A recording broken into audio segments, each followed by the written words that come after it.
একটা নদীর ধারে ছোট্ট গ্রামে থাকত নীলু নামে এক গরিব জেলে। প্রতিদিনের মতো একদিন সে জাল ফেলল নদীতে। কিছুক্ষণ পর জালটা খুব ভারী হয়ে গেল। জাল তুলে সে অবাক, একটা সোনালি মাছ।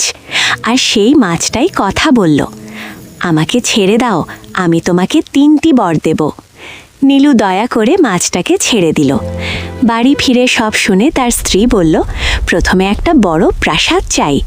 মুহূর্তেই কুঁড়ে ঘর হয়ে গেল বিশাল প্রাসাদ।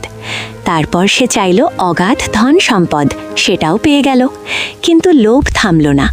শেষে সে বলল, আমি রানী হতে চাই।